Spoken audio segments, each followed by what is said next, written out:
Hello friends, differential equation के third lectures में हम देखने वाले हैं जो डिफरेंशियल इक्वेशन सॉल्व करते हैं तो उसका जो सॉल्यूशंस है उसके टाइप्स, यानी कंप्लीट सॉल्यूशंस होता है, पर्टिकुलर सॉल्यूशन होता है, सिंगुलर सॉल्यूशन होता है।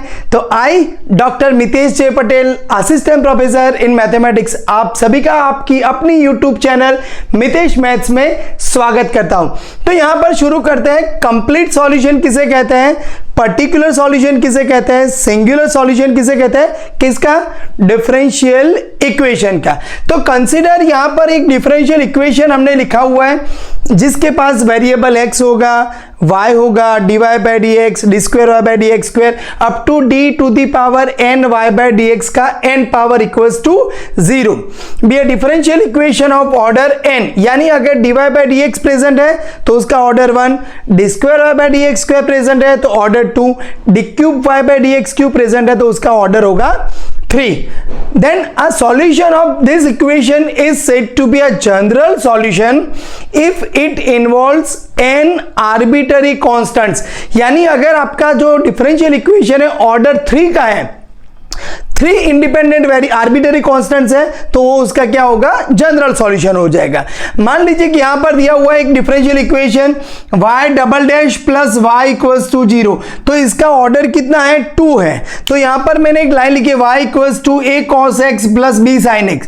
तो यहां पर a and b 2 arbitrary constants है और चेक करो अगर यहां पर ये वैल्यू आप इसके अंदर डालो तो यहां पर y डैश होगा minus a sin x plus b cos x, y double dash होगा माइनस इसका आगे करोगे तो minus of a cos x and minus of b sin x, minus common ले लोगे तो यहां पर आप पुट करोगे तो आंसर 0 आ जाएगा। मतलब क्या चीज, ऐसा नहीं कि 2 आर्बिटरी कांस्टेंट्स है तो इनफ है, ये y इसका सॉल्व करना चाहिए तो y इसको सॉल्व भी कर रहा है एंड इसके पास कितने आर्बिटरी कांस्टेंट्स है, 2। इसका यहां पर जो y डबल डैश जो दिया हुआ है उसका ऑर्डर किस जितना, तो इसे कहते हैं this is a general solution of given differential equation. General solution को कई बार कंप्लीट इंटीग्रल भी कहा जाता है, कंप्लीट प्रिमिटिव भी कहा जाता है। तो आपको याद रखना है, इवैल्यूएट द कंप्लीट प्रिमिटिव पूछा है तो आपको ऐसा समझना है कि भाई ये जनरल सॉल्यूशन ही पूछा है, कंफ्यूज नहीं होना है। अब यहां पर मैं a एंड b जो आर्बिटरी कांस्टेंट्स है उसकी कोई वैल्यू रख दूं, a इक्वल्स टू 1 लगा दूं, b इक्वल्स टू 2 लगा दूं तो ये भी इसका सॉल्यूशन करेगा। तो इसे कहते हैं पर्टिकुलर सॉल्यूशन, यानी आप आर्बिटरी कांस्टेंट्स की कोई पर्टिकुलर वैल्यू दे देते हो so it is known as a particular solution. The solution of equation 1, ये इक्वेशन 1 का जो सॉल्यूशन है obtain from its general solution, obtain from its general, मतलब जो इक्वेशन है उसके जनरल सॉल्यूशन से by particular values of n arbitrary constants is said to be particular solution. Generally JEE main, JEE advance के लिए ये definition कहा जाता है, लेकिन अगर आप बहुत जनरलाइज सोचे तो यहां पर अगर आप a की वैल्यू लिखते हो, b एज इट इज रखते हो, a 1 लगा दिया, b एज इट इज रखा तो भी ये पर्टिकुलर सॉल्यूशन हुआ। मतलब जितने सारे आर्बिटरी कांस्टेंट्स हैं उन सबकी पर्टिकुलर वैल्यू देने की जरूरत नहीं है, 1 की दी आपने, 2 की दे दिए, 3 की दे दिए, सारे के सारे, तो ये सारे के सारे क्या होंगे, पर्टिकुलर सॉल्यूशन। मतलब एक जनरल सॉल्यूशन से आपको बहुत सारे पर्टिकुलर सॉल्यूशंस मिलने वाले हैं। क्लियर। अब जो मेन इंपॉर्टेंस है, जो बहुत कम यूट्यूब में डिस्कस किया जाता है, सिंगुलर सॉल्यूशन। तो सिंगुलर सॉल्यूशन क्या है, मतलब a solution of equation 1 which cannot be obtained from any general solution of 1। मतलब ये आपका जनरल सॉल्यूशन है, अब a की वैल्यू रखो, b की वैल्यू रखो तो बहुत सारे पर्टिकुलर सॉल्यूशन मिलेंगे। लेकिन अगर कोई बोल देता है कि भाई a एंड b की वैल्यू रखे बिना, मतलब ऐसा कोई सॉल्यूशन मिल जाता है कि जो ये जनरल सॉल्यूशन से आपको नहीं मिलता, so this is known as a singular solution. फिर से रिपीट कर रहा हूं, a solution of equation 1 which cannot be obtained from any general solution of 1 by any choice of n arbitrary constants is said to be singular solution। अगर आप यहां पर examples देखेंगे तो बहुत डीप में ये कंसेप्ट को समझ पाएंगे। देखते हैं एग्जाम्पल्स 1, 2 एंड 3। तो आपको singular solution, complete solution and particular solution के बारे में एकदम परफेक्ट कॉन्सेप्ट समझ में आ जाएगा। Number 1, prove that the general solution of dy by dx का whole square minus 4y equals to 0 is y equals to x plus c bracket square. Also prove y equals to 0 is a singular solution. तो पहला हम try करते हैं, ये general solution है, इसको prove करने के लिए तो मैं यहां पर 1 का सॉल्यूशंस लिख रहा हूं। तो कैसे होगा, यहां पर लेट y क्या दिया हुआ है आपको, x प्लस c का ब्रैकेट स्क्वायर, हमें क्या चाहिए dy by dx। तो clear, so now here dy by dx क्या होगा, दिस इक्वल्स टू 2, यहां पर x प्लस c, इसका डिफरेंशिएशन बाकी, तो x का 1 c का 0 हो जाएगा। Here c is arbitrary constants. Clear. तो नाउ अब यहां पर आपके पास दिया हुआ है dy by dx whole square minus 4y। तो यहां पर आप dy बाय dx की वैल्यू, तो यहां पर स्क्वायर करेंगे तो 4 इंटू एक्स प्लस सी का स्क्वायर माइनस 4y, तो 4x plus c whole square, तो ये क्या हो गया, 0 हो गया। अब आप देखो, पहला क्या चेक करना है, ये जो y है ये इक्वेशन का सॉल्यूशन है, तो y है, इसका ऑर्डर कितना है, dy by dx 1 है, आर्बिट्ररी कांस्टेंट्स कौन है, c 1 है, तो ये क्या हुआ, general solution. Definition general solution की क्या थी, y डिफरेंशियल इक्वेशन को सॉल्व करना चाहिए, नंबर ऑफ आर्बिट्ररी कांस्टेंट्स कितने होने चाहिए, ऑर्डर ऑफ डिफरेंशियल इक्वेशन के जितने। तो यहां पे लिख सकते हैं here y equals to x plus c whole square satisfy equation, यहां पर y dash square minus 4y equals to 0 and have arbitrary constants equals to 1। So it is a general solution. Clear. अभी आपको देखना है कि भाई चलो हमें पर्टिकुलर सॉल्यूशन पूछा नहीं है, लेकिन अगर पर्टिकुलर सॉल्यूशन के बारे में डिस्कस करना होता तो अब आप यहां पर x की वैल्यू आप नहीं रख सकते, आपको आर्बिट्ररी कांस्टेंट्स की वैल्यू लगानी है। अगर मैं यहां पर c की जगह पर 1 लिखूं तो y equals to x plus 1 का ब्रैकेट स्क्वायर, यहां पर 2 लिखूं, यहां पर 3 लिखूं, x प्लस 100 लिखूं c की जगह पर, तो ये सारे क्या हो जाएंगे, पर्टिकुलर सॉल्यूशंस हो जाएंगे। यानी कि आपको जो पर्टिकुलर सॉल्यूशंस इसके हिसाब से मिलने वाले हैं वो कैसे होंगे, x प्लस समथिंग और उसका ब्रैकेट स्क्वायर। यानी कि अगर आप इसका सिंप्लीफाई करेंगे तो एक टर्म एक्स स्क्वायर आना ही आना है, समझ में आ रहा है, क्योंकि इसको सिंप्लीफाई करेंगे तो x square plus 2x plus 1, x square plus 200 x plus 100 square आ जाएगा। अब यहां पर आपको क्या पूछा है कि भाई y equals to 0 is a singular solution, मतलब आप यहां पर c की कोई भी वैल्यू के लिए यहां पर आप y इक्वल्स टू 0 बना नहीं सकते। कोई सोचेगा कि सर मैं c equals to minus x लगा दूं, तो आपको c की कांस्टेंट्स वैल्यू लगानी है, x आपके पास क्या है, वेरिएबल है।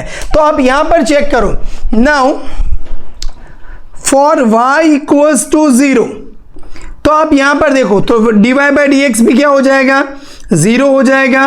तो आप यहां पर आपके पास जो डिफरेंशियल इक्वेशन है इसका LHS क्या है, dy बाय dx का होल स्क्वायर माइनस 4y, तो इक्वल्स टू यहां पर 0 माइनस 0 करोगे तो 0 हो जाएगा। सो इट सेटिस्फाई, मतलब ये इक्वेशन को सेटिस्फाइड कर रहा है, but it can not B obtained from, it cannot be obtained from y equals to x plus c whole square by any choice of c. So it is a singular solution. तो आपको यहां पर complete पता चल चुका है कि भाई सिंगुलर सॉल्यूशन इसे क्यों कहा गया, क्योंकि आप सी की कोई भी डिफरेंट चॉइस लेके अगर कोई बोलेगा कि सर मैं सी इक्वल टू 0 ले लूं तो आपका सॉल्यूशन एक्स स्क्वायर हो जाएगा। अगर एक्स स्क्वायर लिखा होता तो वो पर्टिकुलर सॉल्यूशन होता। क्यों? क्योंकि c इक्वल्स टू 0 के लिए आ रहा है, लेकिन यहां पर y इक्वल्स टू 0 आपको यहां से कभी नहीं मिलेगा। So y equals to 0 is said to be a singular solution of this equation 1। तो आपको जनरल सॉल्यूशन क्या है, पर्टिकुलर सॉल्यूशन क्या है, सिंगुलर सॉल्यूशन क्या है, 1 के लिए कंप्लीट पता चल चुका है। अब हम देख रहे हैं इक्वेशन नंबर 2 के लिए। तो 2 भी बहुत इंटरेस्टिंग है। यहां पर 1 आपको कंप्लीट समझ में आ चुका है, 2 देखेंगे, 3 देखेंगे तो आपके दिमाग में जो सिंगुलर सॉल्यूशन का कॉन्सेप्ट है 100% एकदम क्लियर हो जाएगा। देखते हैं। Now y equals to ax plus a square, मैं 2 का सॉल्यूशन लिख रहा हूं। y equals to ax plus a square, general solution बताना है। यहां पर भी dy बाई डी एक्स, मतलब आर्बिटरी कॉन्स्टेंट्स यहां पर a अकेला है तो a इज आर्बिटरी कॉन्स्टेंट्स। तो अब मुझे यहां पे ढूंढना है dy बाई डी एक्स, तो dy बाई डी एक्स हो जाएगा x का डिफरेंशिएशन 1 a। नाउ अब यहां पर आप देखो डिफरेंशियल इक्वेशन, यहां पर dy बाई डी एक्स का whole square plus x into dy by D x, यहां पर चलो माइनस, यार यहां पर इक्वल्स टू y लगा देते हैं। मुझे ये प्रूव करना है equals to y। Okay now अब यहां पर dy बाई डी एक्स का होल स्क्वायर, तो ये हो जाएगा a square, dy by D x यानी a, तो ax प्लस ए स्क्वायर यानी क्या हो गया y। सो हम यहां पर लिख सकते हैं y equals to ax plus a square is a general solution of, अगर मैं इसको 1 कह दूं या तो भी लिख देता हूं, general solution of dy by D x का whole square plus x into dy by D x equals to y। Clear? तो ये बस जनरल सॉल्यूशन के लिए कुछ टेंशन नहीं है, आपको यहां पर पुट कर देना है। अब यहां पर पर्टिकुलर सॉल्यूशन लिखना है a इक्वल्स टू 3 के लिए। फॉर a इक्वल्स टू 3 यानी y equals to 3x plus 3 square 9। तो अगर आप यहां पर 3a लिखा है और ये सॉल्व कर रहे हैं तो 3 लिखोगे तो वो भी सॉल्व कर देगा। So is a particular solution. क्यों इसको पर्टिकुलर सॉल्यूशन कहा जाता है? क्योंकि ये जो आर्बिटरी कांस्टेंट्स की वैल्यूज के हिसाब से मिला। लेकिन अब आप यहां पर देखो, for y equals to minus x square by 4 के लिए, चलो अभी मुझे यहां पर आपका जो सॉल्यूशन था y equals to ax plus a square, अब a की डिफरेंट वैल्यू रखोगे तो लेकिन वेरिएबल तो आपका x ही रहेगा, आपको एक्स स्क्वायर कहीं से भी नहीं मिलेगा। यानी ये जो वैल्यूज मैंने लिखी है y equals to minus x square by 4, वो जनरल सॉल्यूशन का यूज करके कभी नहीं मिल सकता। तो अगर ये हमारा डिफरेंशियल इक्वेशन सॉल्व करेगा तो इसे क्या कहेंगे? डिफरेंशियल इक्वेशन सॉल्व कर रहा है, लेकिन जनरल सॉल्यूशन से वो नहीं मिल रहा है, तो उसका मतलब क्या होगा? वो सिंगुलर सॉल्यूशन हो जाएगा। बराबर समझना है आपको। नाउ फॉर ये, तो अभी मुझे dy बाई डी एक्स ढूंढना है, तो यहां पर मैं dy बाई डी एक्स लिख रहा हूं, तो इसका डिफरेंशिएशन होगा माइनस 2x बाय 4 यानी माइनस x बाय 2। चलो नाउ अब यहां पर मैं वो ओरिजिनल इक्वेशन लिख रहा हूं, dy बाई डी एक्स का whole square plus x into dy by D x. तो यहां पर dy बाई डी एक्स का होल स्क्वायर यानी x square by 4 plus x into dy by D x यानी माइनस x बाई 2। तो आप देखो यहां पर एक्स स्क्वायर बाय 4 है माइनस एक्स स्क्वायर बाय 2, तो ये मिला माइनस एक्स स्क्वायर बाय 4 यानी ये तो आपका y आ गया। So y equals to minus x square by 4 satisfy dy by D x whole square plus x into dy by D x equals to y। समझ में आ रहा है? क्लियर? लेकिन ये आपको जनरल सॉल्यूशन का यूज करके नहीं मिल रहा है, तो बस आपको क्या लाइन लिख देनी है? So y equals to minus x square by 4 satisfy differential equation, but it cannot be obtained from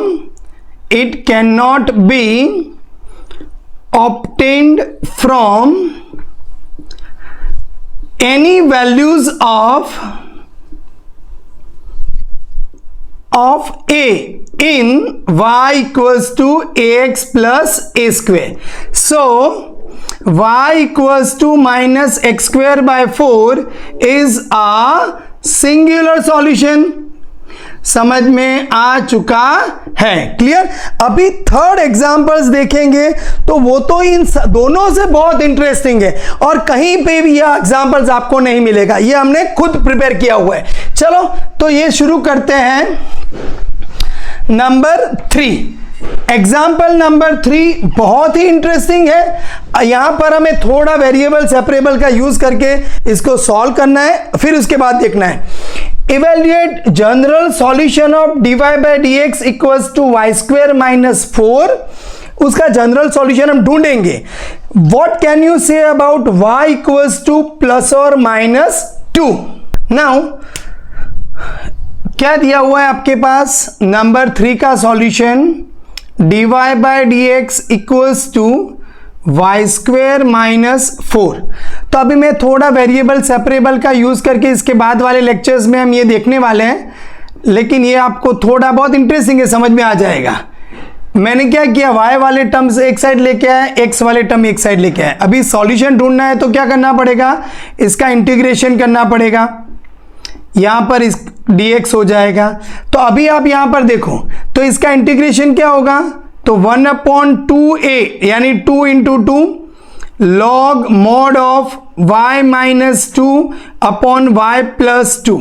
यहां पर इसका इंटीग्रेशन करोगे तो x प्लस c हो जाएगा इंटीग्रेटिंग कॉन्स्टेंट्स। तो यहां पर ये 2 2 4 यहां पर मल्टीप्लाई कर देंगे तो log of mod of y minus 2 upon y plus 2 equals to 4x plus 4c हो जाएगा।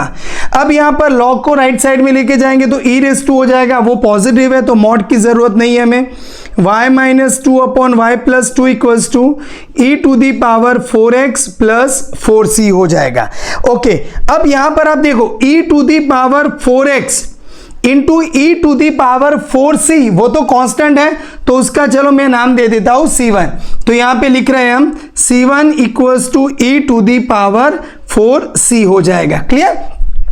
ओके, अब यहां पर मैं थोड़ा चलो कोई बात नहीं, इधर लिख रहे हैं हम। So y minus 2 equals to ये y प्लस 2 मल्टीप्लाई होगा तो पहला y मल्टीप्लाई होगा तो y e raise to 4x into c1 plus 2 e raise to 4x into c1 हो जाएगा। ओके, तो अभी यहां पर ये y का फॉर्मूला बना है तो ये और ये y इधर लेके आए तो y तो क्या होगा यहां पर 1 minus c1 e to the power 4x और यहां पर राइट साइड में तो 2 है और ये माइनस 2 राइट में जाएगा तो प्लस 2 हो जाएगा तो 2 यहां पर तो क्या हो जाएगा c1 e to the power 4x plus 1 यानी 1 plus c1 e to the power 4x हो जाएगा। So y equals to finally क्या मिला मुझे 2 time 1 plus c1 e to the power 4x divided by 1 minus c1 e to the power 4x हुआ। तो ये evaluate general solution of this, तो ये मेरा जनरल सॉल्यूशन मुझे मिल चुका है। तो अभी हमें क्या करना है, what can you say about y equals two plus और माइनस 2। चलो अब यहां पर मेरे लिए पर्टिकुलर सॉल्यूशन की बात है क्योंकि ये जनरल सॉल्यूशन तो मुझे मिल चुका है। अगर मैं y इक्वल्स टू 2 ले लूं, मेरे पास डिफरेंशियल इक्वेशन क्या है, dy by dx equals to y square minus 4 है। देखो तो लेफ्ट साइड में y इक्वल्स टू 2 लगाओ तो क्या होगा, y इक्वल्स टू 2 के लिए तो dy by dx 0 हो जाएगा, राइट साइड में 2 स्क्वेयर तो ये भी 0 हो जाएगा। y इक्वल्स टू माइनस 2 लगाओ तो क्या होगा, डिफरेंशिएशन 0 माइनस 2 का स्क्वायर मतलब ये भी 0 हो जाएगा। यानी y equals to 2 as well as minus 2 both are solution of dy by dx equals to y square minus 4। बराबर समझ में आ रहा है। ये दोनों सॉल्यूशन है, लेकिन ये जनरल पर्टिकुलर सॉल्यूशन है या सिंगुलर सॉल्यूशन है वो हमें देखना है। तो चलो अब यहां पर आप C1 की कुछ वैल्यू लगाओ तो वहां पर 2 मिल सकता है, C1 की और कोई वैल्यू के लिए -2 मिल सकता है, वो हमें देखना है। तो चलो अब यहां पर अगर मैं C1 इक्वल्स टू क्या लगाऊं तो मुझे 2 मिलेगा। कोई बोलेगा सर मैं 0 लगा दूं तो, हाँ बहुत इजी है, अगर 0 लगा दिया तो ये 2 हो जाएगा, यहां पर नीचे 1 हो जाएगा। So y equals to 2 solution obtained from general solution by putting C1 equals to 0, so it is known as a particular solution। बराबर समझ में आ रहा है, it is known as a particular solution. अब आप यहां पर देखो, चलो C1 की और कोई वैल्यू के लिए आपको y इक्वल्स टू -2 मिल सकता है, तो आप ट्राई करो, नहीं मिलेगा तो उसका मतलब यहां पर 0 लगाओ, 1 लगाओ, -1 लगाओ, तो ये -2 आपको कभी नहीं मिलेगा। तो अब आप सोचोगे, कहोगे कि यहां पर sir yes, so y equals to -2 cannot be obtained from any choice of C using this general solution. So y equals to -2 is called singular solution. Y equals to 2 is called particular solution because of it is obtained from this general solution by putting C1 equals to 0। बराबर समझ में आ रहा है। तो अब यहां पर मैं लिख देता हूं, for y equals to +or-2 we have, तो अब ये दोनों इसको सॉल्यूशन करेंगे, we have dy by dx equals to y² -4, so y equals to +or-2 are solution of given equation, given differential equation. अब मुझे लिखना है वो पर्टिकुलर कौन सा है, सिंगुलर कौन सा है। Now in general solution if C1 equals to 0 then we have y equals to 2, so y equals to 2 is a particular solution, is a particular solution, but no value of but we have no value of C1 for which y equals to -2। हमें ऐसी C1 की कोई भी value नहीं मिलेगी जिसके लिए हमें y equals to -2 मिलेगा। तो आप यहां पर क्या लिख दोगे, एक ही लाइन लिखनी है, so y equals to -2 is a singular solution। मतलब अभी आपके दिमाग में एकदम क्लियर कट समझ में आ चुका है। JEE एडवांस की प्रिपरेशन कर रहे हैं, मेन की प्रिपरेशन कर रहे हैं, IIT जाम, इवन CSIR नेट के लिए भी बहुत काम का है, गेट के लिए भी काम का है। तो सिंगुलर सॉल्यूशन किसे कहते हैं, कंप्लीट सॉल्यूशन किसे कहते हैं, पर्टिकुलर सॉल्यूशन किसे कहते हैं, आपके दिमाग में ये एकदम परफेक्ट आ चुका है। फिर से रिपीट कर रहा हूं, जनरल सॉल्यूशन आप आराम से इवेल्युएट कर सकते हैं, ऑर्डर जितना नंबर ऑफ आर्बिटरी कांस्टेंट्स होना चाहिए। अब आर्बिटरी कांस्टेंट्स की एक वैल्यू रखो, दूसरी रखो, तीसरी रखो, तो जो मिलेगा it is known as a particular solution. Singular solution तो है ही, लेकिन it can not be obtain any particular choice of arbitrary constant in general solution, so it is known as a singular solution. तो video में आपको बहुत मजा आया होगा, तो एक लाइक जरूर कीजिएगा, मितेश मैथ्स चैनल को सब्सक्राइब कीजिएगा, तो ऐसे कॉन्सेप्ट वाले वीडियो आपको मिलते रहेंगे। ऐसा उलट सुलट में फटाफट आपको नहीं पढ़ा रहा हूं, complete to complete detail solutions आपको मिलेगा। आपके फ्रेंड्स जो मैथ्स पढ़ने के लिए बहुत बेताब है उनके साथ शेयर कीजिएगा। जय हिंद, जय जय गरवी गुजरात।